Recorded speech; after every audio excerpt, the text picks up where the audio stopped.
শীতের সকালের কুয়াশা সরে গিয়ে শুরু হচ্ছে একটা নতুন দিন। রোদ উঠবে এই আশায় ছোট্ট ছোট্ট কাজকর্ম করতে করতে আমারও দিনটা শুরু হলো। নমস্কার, আমি পাপড়ি। আমার পরিচয়, আমি একজন অনিয়মিত ইউটিউবার।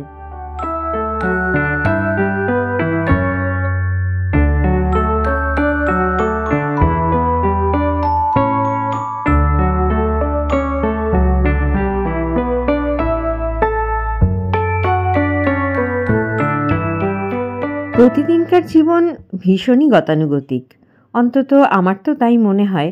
সাধারণ মানুষের জীবনে রোজ কত কি ঘটে যাহা তাহা, এমন কেন সত্যি হয় না আহা, সত্যিই কিন্তু হয় না।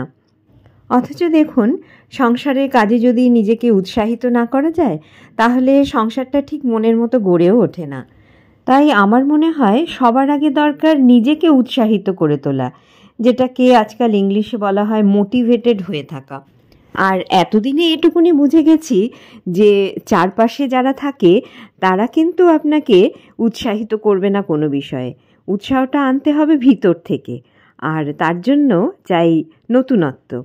সেটা হতে পারে কাজের নতুনত্ব কিংবা চিন্তার নতুনত্ব।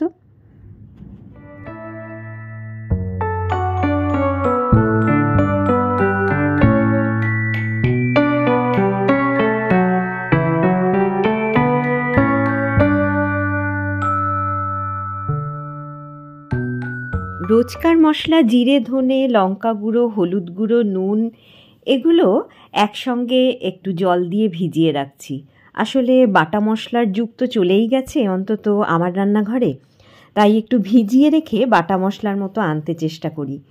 আর এখানে ফোড়ন দেওয়ার জন্য কালো জিরে আর একটু দারচিনি আর কয়েকটা এলাচ নিয়েছি, এটা দিয়ে দিলাম।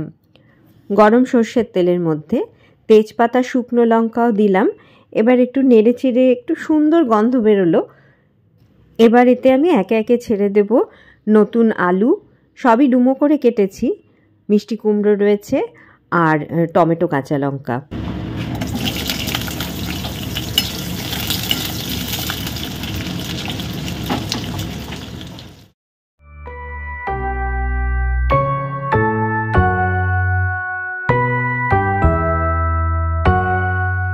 রান্নাটা আমি খুব তাড়াতাড়ি আর ভীষণ সিম্পলভাবে করছি।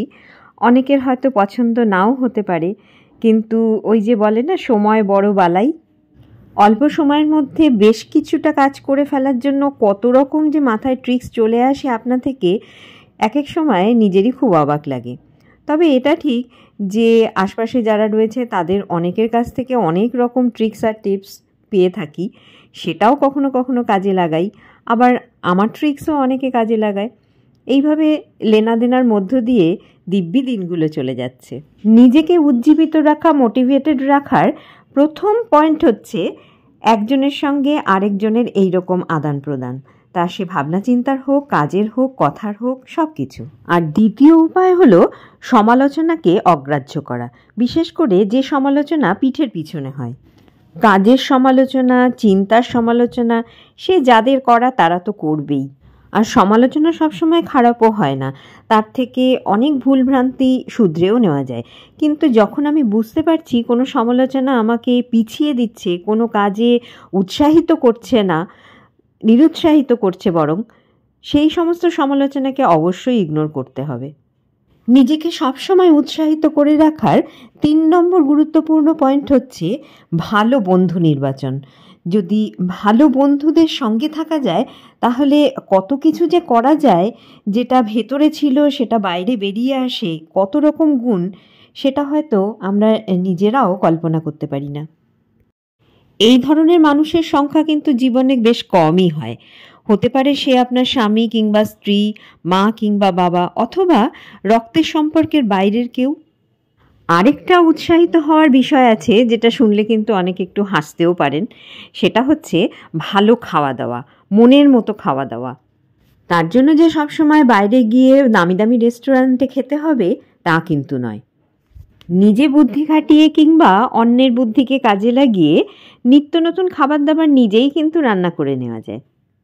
ভালো খাবার তৃপ্তি করে খাওয়ার পর কিংবা অন্যকে খাওয়ানোর পর যে আনন্দটা পাওয়া যায়, উৎসাহ পাওয়া যায়, সেটা কিন্তু যথেষ্ট। শীতের সকালে দৌড়োদৌড়িটা হচ্ছে স্বাভাবিক ব্যাপার। আর এখন আমি বেরিয়ে পড়ছি আমার কর্মক্ষেত্রের দিকে।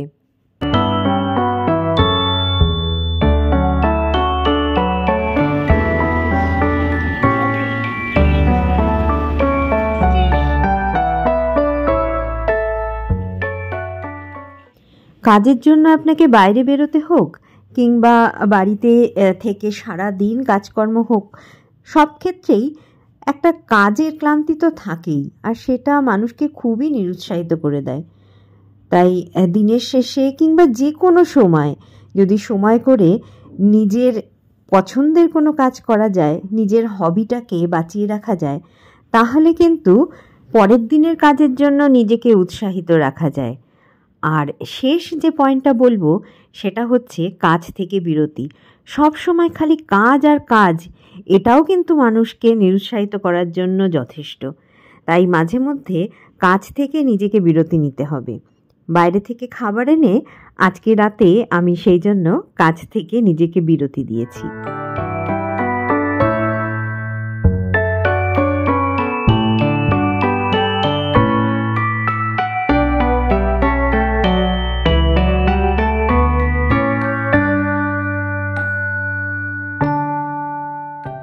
ভিডিওটা তবে এখানেই শেষ করলাম। আপনাদের কমেন্টের আশায় রইলাম।